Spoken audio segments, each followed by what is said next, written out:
ഇന്ന് എന്തൊക്കെയാണ് കഴിക്കാൻ പോകുന്നതെന്ന് നോക്കിയാലോ. രാവിലെ ദോശയും സാമ്പാറും ആയിരുന്നു ഹോസ്റ്റലിൽ. ചായ ഉണ്ടായിരുന്നു, ഞാൻ എടുത്തില്ല. പിന്നെ ഉച്ചയ്ക്ക് കഴിക്കാനായിട്ട് ചോറും മോരും വെണ്ടയ്ക്ക വിരുക്കി വരട്ടിയും അവിയലും പപ്പടവും ആയിരുന്നു. കുറച്ച് കഴിഞ്ഞ് വയറ് വിശന്നപ്പം എൻ്റെ കൂട്ടുകാർ പറഞ്ഞു അവളെപ്പോഴും മേടിക്കുന്ന കടയിൽ ഫലൂഡ സൂപ്പറായിരുന്നു. അങ്ങനെ പിന്നെ ഫലൂഡ ഓർഡർ ചെയ്ത് അതിൻ്റെ കൂടെ തന്നെ പ്ലേറ്റ് ഷവർമയും ഓർഡർ ചെയ്ത് കേട്ടോ. ഫലൂഡയെ പറ്റി പറയുകയാണെങ്കിൽ നല്ല ടേസ്റ്റായിരുന്നു. എൻ്റെ എന്തു പറഞ്ഞു ഈ ഇടയ്ക്ക് ഞാൻ കഴിച്ചത് വെച്ച് ബെസ്റ്റ് ഫലൂഡ തന്നെയെന്ന് പറയാമായിരുന്നു. പക്ഷേ കഴിച്ചിട്ട് തന്നെ കുറച്ച് നാളായ ഫലൂഡ.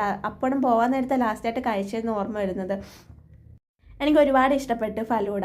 പിന്നെ അത് കഴിഞ്ഞിട്ട് നൈറ്റ് ഡ്യൂട്ടിക്ക് പോയപ്പോഴത്തേക്ക് ലേസ് വാങ്ങി കഴിച്ചായിരുന്നു.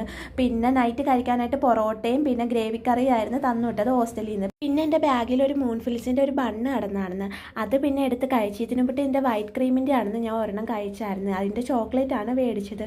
കുഴപ്പമില്ലായിരുന്നു, പക്ഷേ എനിക്ക് ഇഷ്ടപ്പെട്ടത് മറ്റേ വൈറ്റ് ക്രീമിൻ്റെ ആയിരുന്നു. പിന്നെ കുറച്ച് വെള്ളം കുടിച്ച്. അപ്പോൾ ഇത്രയേ ഉള്ളൂ. Okay, bye friends.